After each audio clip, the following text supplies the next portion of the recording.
Good Friday morning, and welcome to this week's episode of Finding God in the Dark. My name is Don Stevens. I serve the Asbury UMC in Woodstown, New Jersey, and St. John's UMC in Harrisonville, New Jersey. I'm Jonathan Campbell. I'm the pastor of Lacey United Methodist Church in Forked River, New Jersey.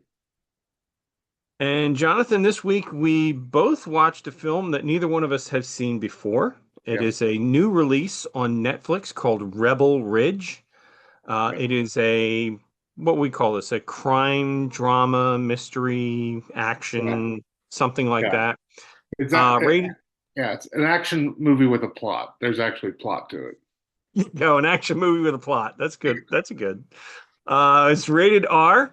It stars Aaron Pierre, Don Johnson, Anna Sophia Robb. It was written and directed by Jeremy Saulnier. Is that correct I pronunciation?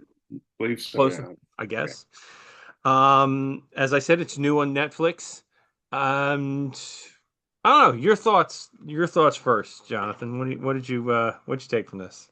Uh, I thought it was an interesting, I thought it was a very good movie, to be honest, in terms I of was entertained. especially the action drama.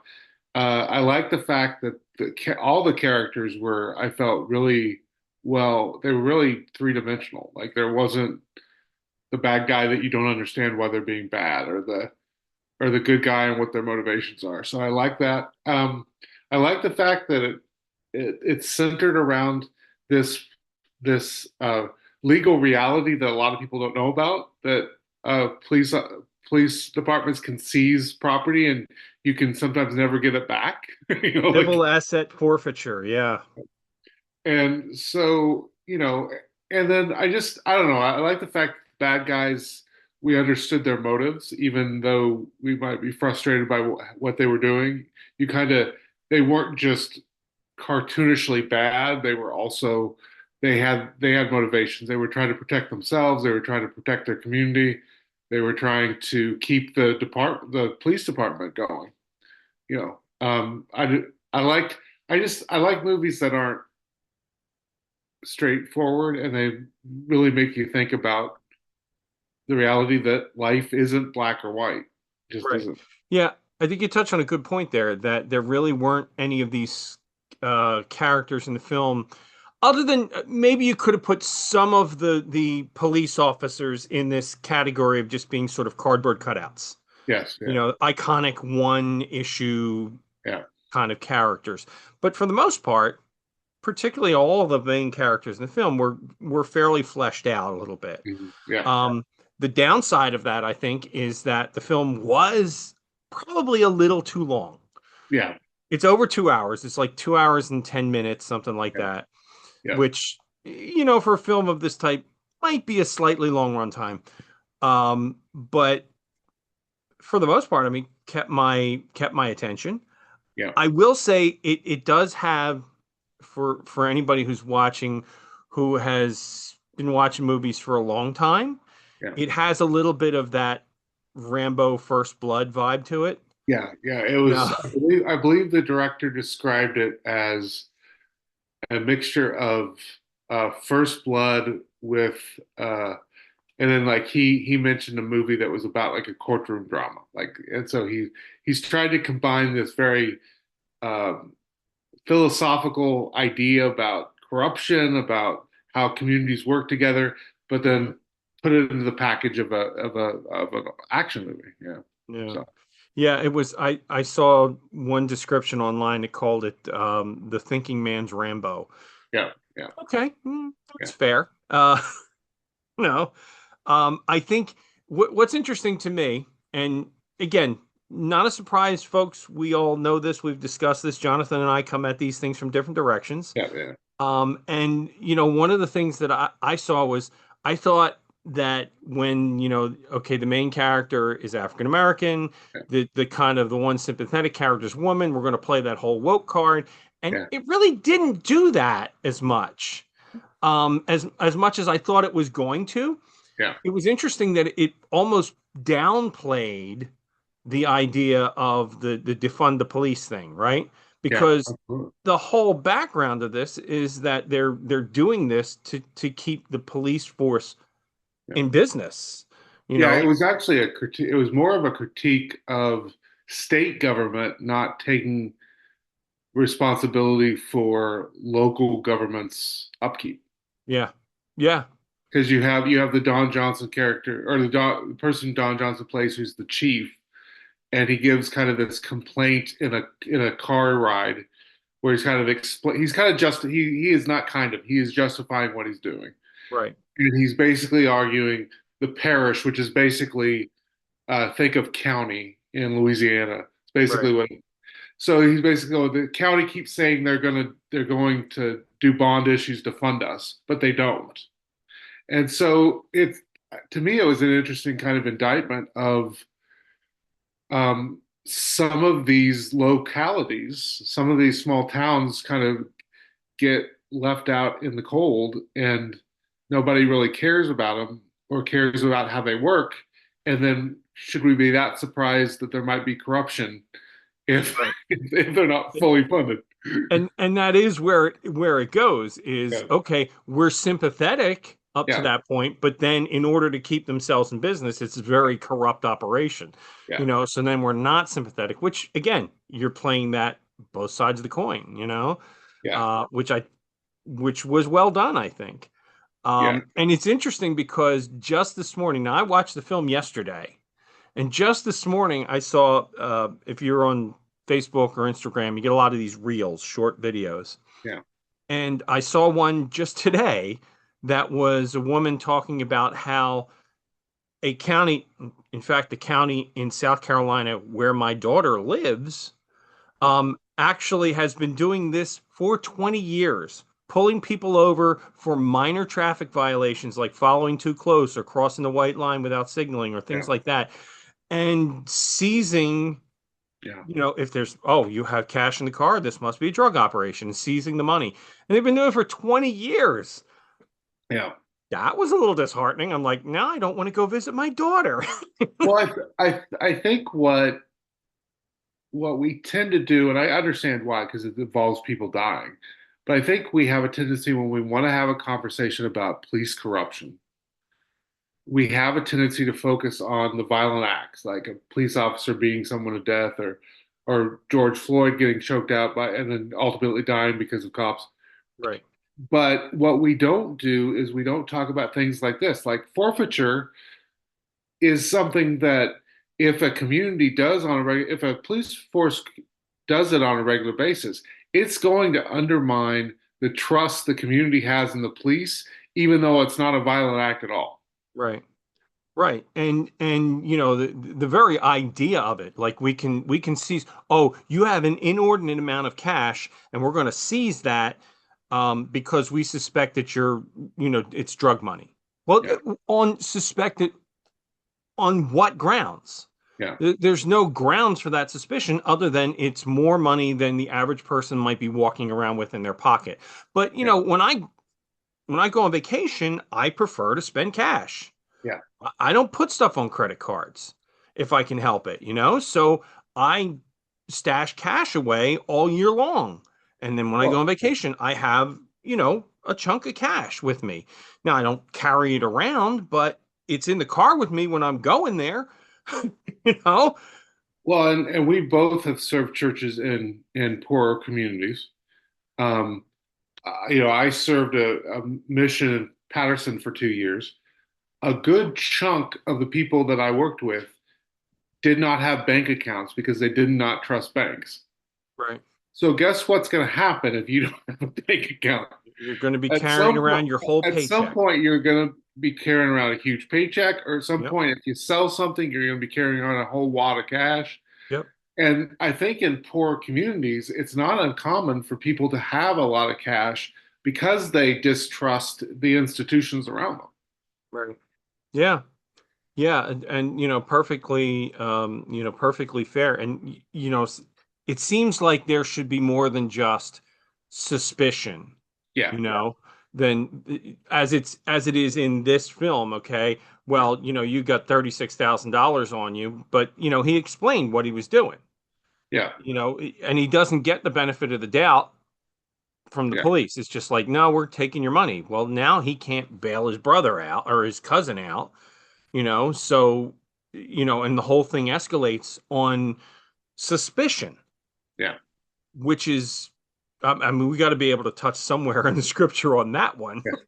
Well, I do feel like what was interesting about this movie is you could, if you put yourself in the place of Terry, who's the protagonist, This you this can guy, see, yeah, you can see how vulnerable you could be when you're dealing with authorities, right? right, Because like there's two police officers that essentially arrest him at the very beginning of the movie. They're telling a story that he and they know aren't true.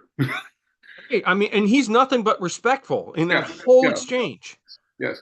And you know that he can never win. And just the way it's set up, he is not going to win because the two police officers are corroborating their story, even though we saw the incident, and so we know they're not telling the truth. Like, Right, so you recognize how sometimes we underestimate the reality that if you're an individual citizen and you're dealing with not just the police but an authority figure, sometimes it's overwhelming because all you got is yourself and what you've experienced.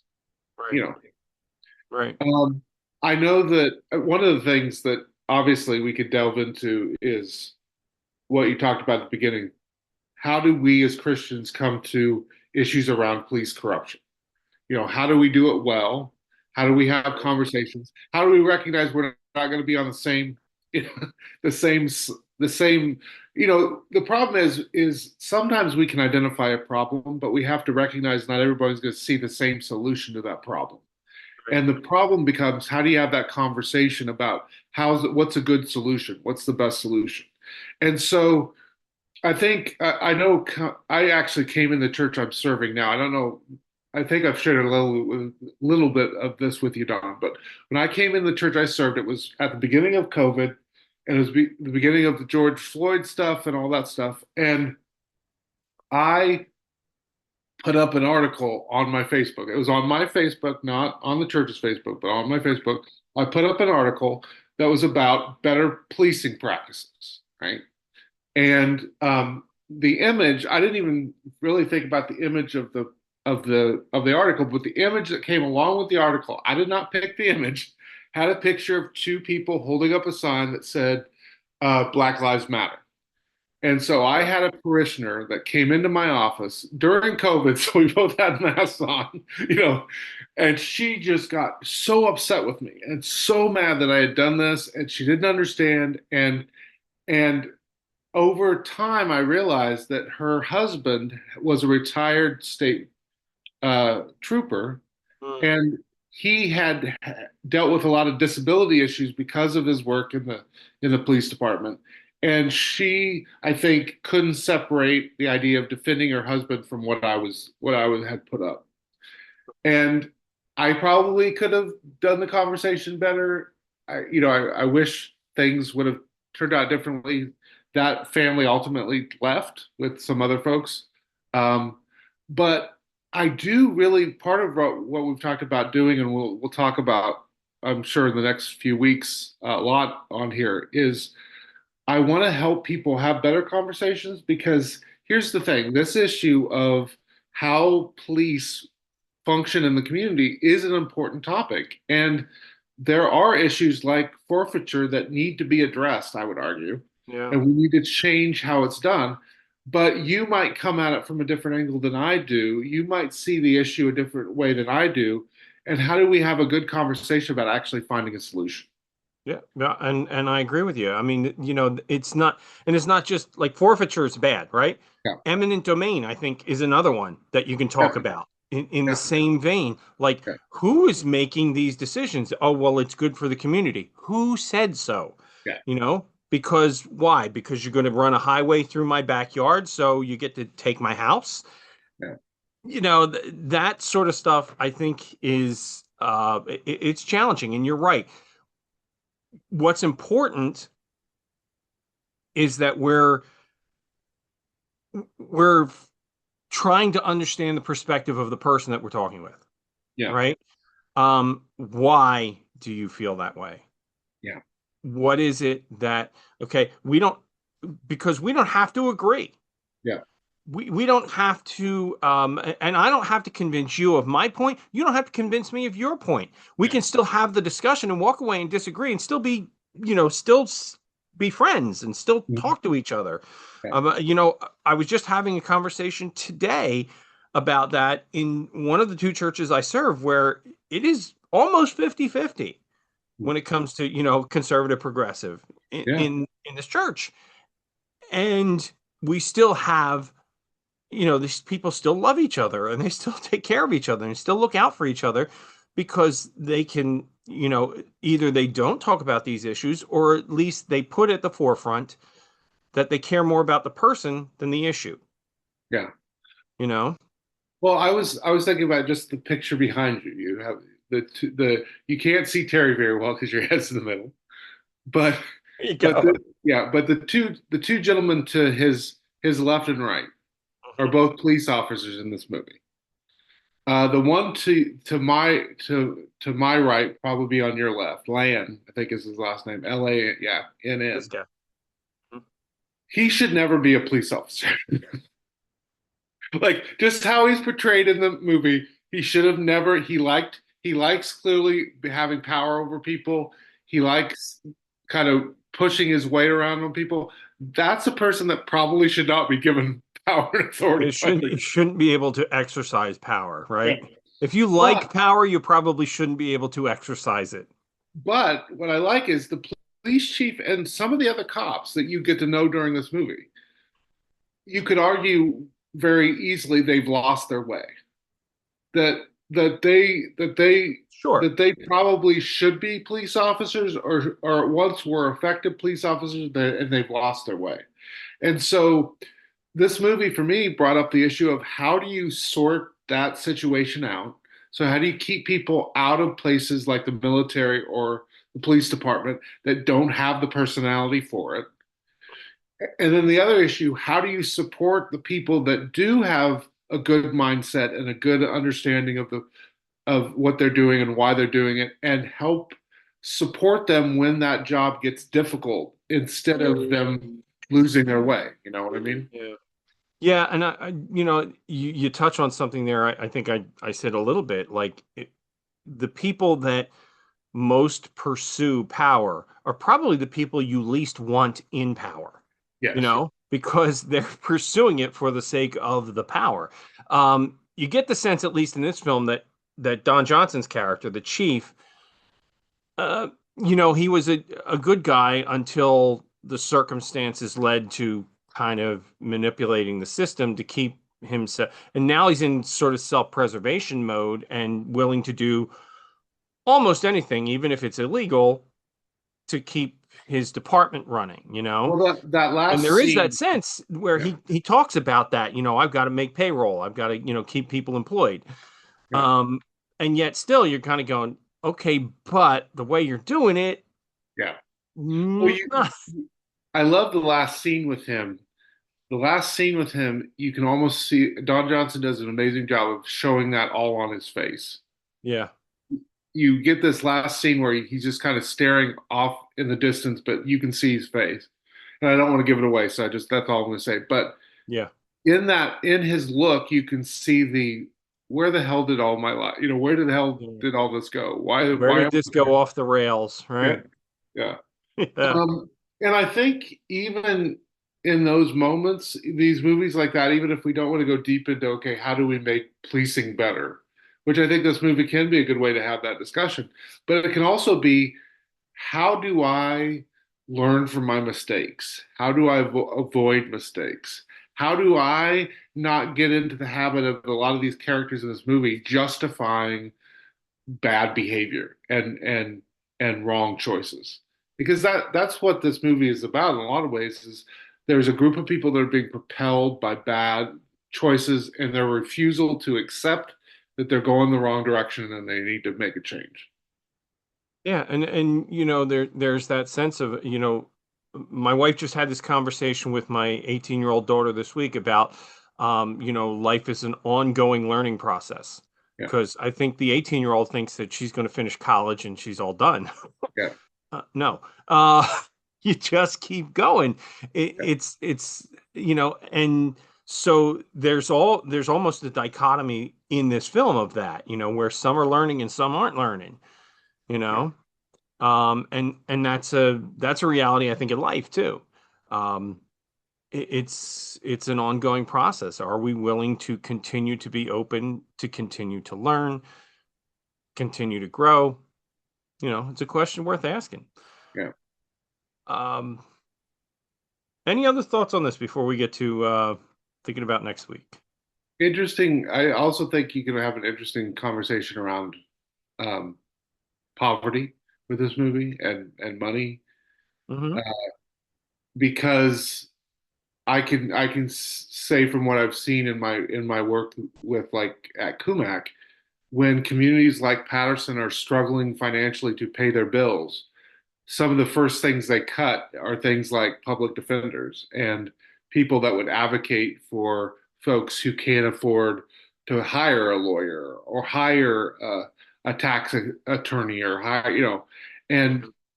that's part of the issue when we underfund our communities is the places that are usually cut are usually going to disproportionately affect the poor people in our communities. Yeah, yeah, true. It's okay. Our internet's getting a little wonky. I don't know if I'm. You're Yeah, probably seeing me pixelize, and I'm probably seeing you a little. You yeah, froze up for a second, so yeah. we should probably move this along before my internet drops out completely or something crazy. Because Salem County, my internet's not nearly as good as some other places. So There you go. More questions to ask, right? plays right into what we're talking about, right? Uh, so for next week, I don't even know whose turn it is. I think It would we be your turn. okay. So I'm gonna again. I'm gonna look back at Netflix because Netflix seems to be a kind of a Yeah, um, rich place. There's a lot of films on Netflix, so we could yeah. probably find something good there. What are we doing here? I don't want to. No, I don't want games. Thank you. Uh, I'd love to watch this one if you haven't. Have you seen Edge of Tomorrow? I have, but I Okay, can watch it again. Absolutely. I that's a I love that film. Yes, it is. For those that aren't familiar with it, it's a Tom Cruise movie. It's a sci-fi action time travel. Is that about right? Yeah, Something yeah. like that. So watch that one this week. Edge of Tomorrow. It's on Netflix. Okay. Um, and uh, and it's a fun film. Okay, heads up, folks. There's violence and it's a sci-fi action film. So you know it's a Yeah. little bit of that. Just as I mean, this one was. I would not recommend it necessarily for kids. Right? No. Rebel Ridge. It's a lot of gunplay, violence, Drug certainly use. some language issues, drug Yeah. use, things like that. So, not a perfect film, but a film that's, I think, like you said, well worth watching just to spur the conversations. Mhm. And that's what we're about, right? The Absolutely. conversations. So, that all being said, next week's film will be Edge of Tomorrow. And until next week, friends, keep on finding God in the dark. We'll see you all next week. Right.